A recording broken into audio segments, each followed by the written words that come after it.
Mening ismim Nuriya. Odamlar meni ko'rganida ko'pincha jilmayib otib ketishadi. Ba'zilar mehr bilan qarashadi, ba'zilar esa ko'zlarini olib qochadi. Men esa o'sha nigohlarning ortida nimalar yashirinayotganini bilaman. Chunki men oddiy qiz emasman. Hayot meni ko'chaga olib chiqqan. Men kechqurunlar ko'chada yurib, ba'zida odamlar bilan gaplashaman, ba'zida esa shunchaki shamol ovozini tinglayman. Lekin ichimda har doim bitta savol bor, mening ham baxtim bormi? Bir kuni yana o'sha ko'chada sokin yurib ketayotganimda qarshimdan bir yigit chiqib qoldi. U boshqacha edi. Ko'pchilik erkaklar kabi men tomon shoshilmas, ko'zlari esa qiziqishdan ko'ra samimiylik bilan to'la edi. "Assalomu alaykum", dedi u jilmayib. Men biroz hayron qoldim. Chunki ko'p yigitlar ko'zimga tik qarashga ham jur'at etmasdi. Men asta javob qaytardim. "Va alaykum assalom. Ismingizni bilsam bo'ladimi?" dedi u. Men odatda o'zimni tanishtirishni yoqtirmasdim, lekin bu safar ichimdagi nimadir meni majbur qildi. "Nuriya", dedim past ovozda. Shu paytdan boshlab suhbatimiz boshlandi. U o'zini tanishtirdi, ismi Jahongir ekan. Oddiy yigit, ko'zlarida mehr. U mendan so'radi: "Nega har doim yolg'iz yuribsiz?" Men jilmaydim. Balki men yolg'izlikni sevaman. Balki yolg'izlik meni sevadi.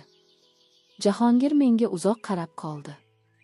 Keyin dedi: "Yolg'izlik hech kimni sevmaydi. U faqat odamlarni sindiradi. Siz esa sindirish uchun yaratilmagansiz." Bu so'zlarni eshitib yuragim beixtiyor qattiqroq ura boshladi. Keyingi kunlarda biz yana uchrashdik. U meni qo'rqmasdan tinglardi. Men unga o'zimning hayotim, orzularim, qo'rquvlarim haqida gapira boshladim. U esa sabr bilan eshitardi. Bir kuni men unga dedim: "Men kimmanligini bilasizmi?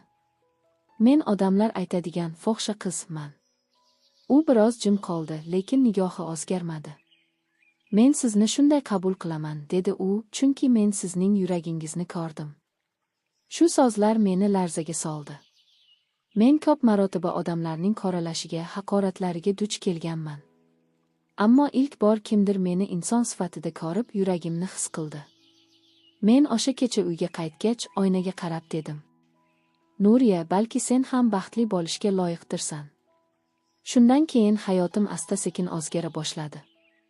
Endi ko'chaga chiqqanimda yuragimda qo'rquv emas, balki umid uyg'onar edi. Chunki men bilardim, endi men yolg'iz emasman. Men uchun hayotning eng og'ir lahzalari ortda qolgandek tuyulardi. Chunki endi yonimda Jahongir bor edi. U bilan uchrashuvlarim ko'chadagi sovuq shamollardan ko'ra issiqroq, odamlarning beparvo qarashlaridan ko'ra samimiyroq edi.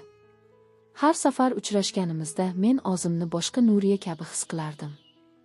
Avval ko'chada yurganimda odamlarning nigohlaridan uyalardim, ba'zida o'zimni yashirishga harakat qilardim. Lekin endi ularning qarashlari menga uncha ta'sir qilmasdi. Chunki men bilardim, Jahongirning ko'zlari meni boshqacha ko'radi. Bir kecha biz uzoq suhbatlashib qoldik. U menga qarab dedi: "Nuriya, siz bilasizmi, men sizni ko'chada tasodifan ko'rib qoldim. Lekin yuragim aytadiki, bu uchrashuv oddiy emas edi." Men kulib qo'ydim. "Balki shundaydir. Balki bu taqdirdir." Shunda u qo'limni ohista ushlab dedi: "Men sizni biror ism yoki laqab bilan emas, qalbingiz bilan ko'rmoqdaman." Bu so'zlar meni larzaga soldi. Yuragimda ko'p yillardan beri qotib qolgan devorlar asta-sekin yemirila boshladi. Lekin baribir ichimda qo'rquv bor edi.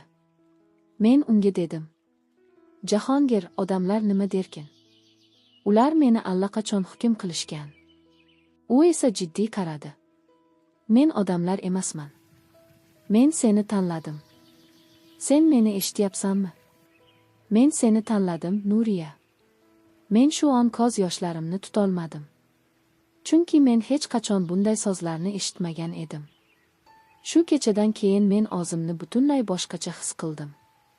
Endi kechalari ko'chaga chiqqanimda yuragimda qo'rquv emas, balki umid uyg'onar edi. Endi men fohisha qiz emasdim. Men faqat Nuriya edim, oz yuragi bilan yashayotgan, sevishga va sevilishga loyiq inson. Vaqt o'tgan sari bizning uchrashuvlarimiz ko'proq bo'la boshladi. Har bir uchrashuv yangi orzular, yangi umidlar bagishlardi. Men hayotimda birinchi marta kelajak haqida o'ylay boshladim. Bir kecha men unga qarab dedim: Jahongir, men hech qachon bunday his qilmaganman. Balki men seni uchratganim uchun hayot menga ikkinchi imkoniyat bergandir. U jilmayib dedi: Balki Nuriya. Chunki sen mening hayotimdagi eng katta mo'jizasan. Shu so'zlardan keyin men bilardim, men yolg'iz emasman. Endi hayotimning ma'nosi bor edi. Jahongir bilan uchrashuvlarimiz tez-tez bo'lib turardi. Har safar men uni ko'rganimda yuragimda issiq bir tuyg'u uyg'onardi. Men endi o'zimni yolg'iz his qilmasdim. Lekin baribir hayot oson emas edi. Ko'chalarda menga qaragan odamlarning nigohi hanuz o'zgarmagandi. Ular meni ko'rganida pichirlashar, ba'zilari kulib, ba'zilari esa achchiq qarashardi.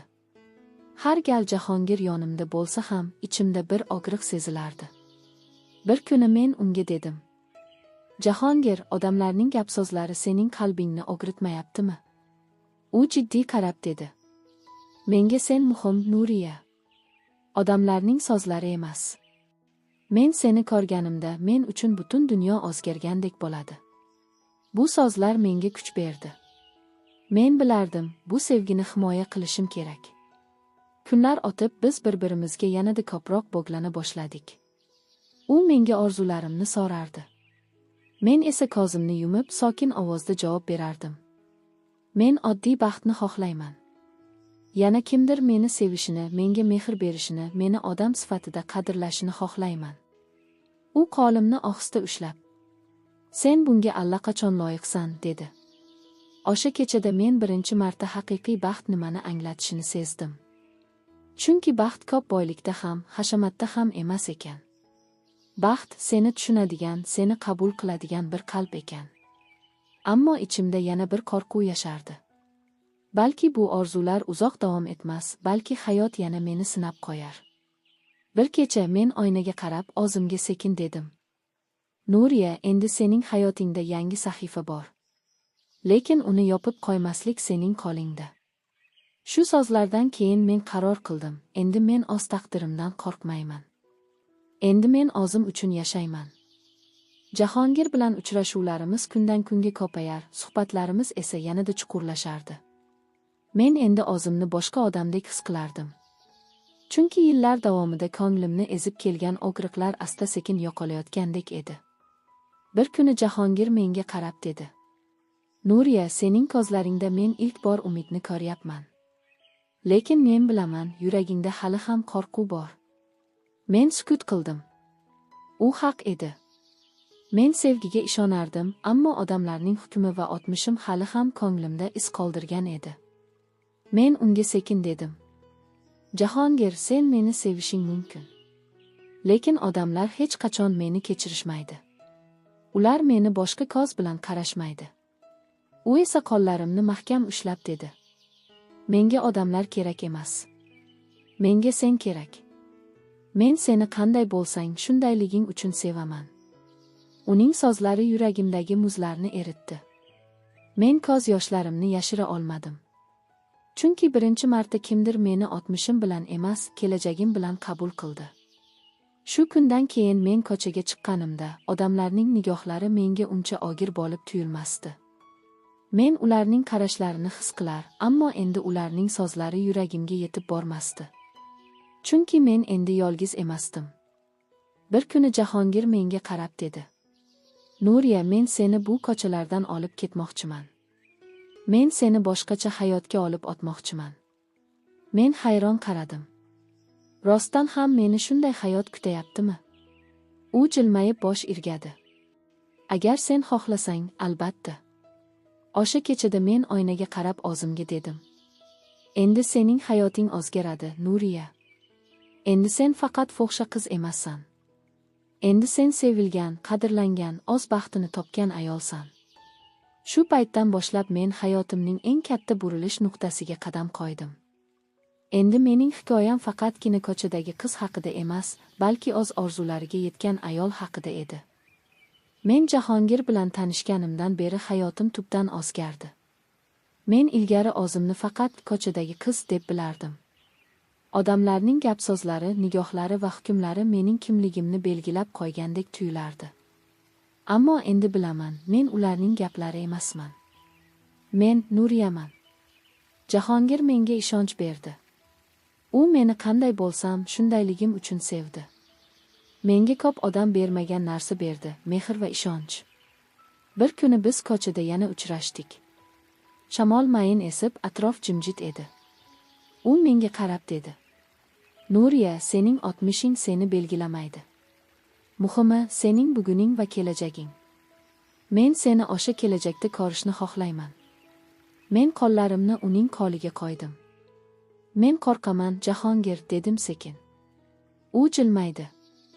"Baxtdan qo'rqma, Nuriya. Chunki endi sen yolg'iz emassan."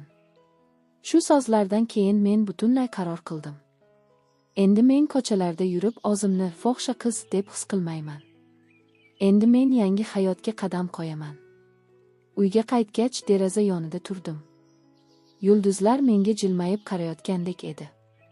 Men o'zimga shunday dedim: "Nuriya, sening hayoting endi yangidan boshlanmoqda.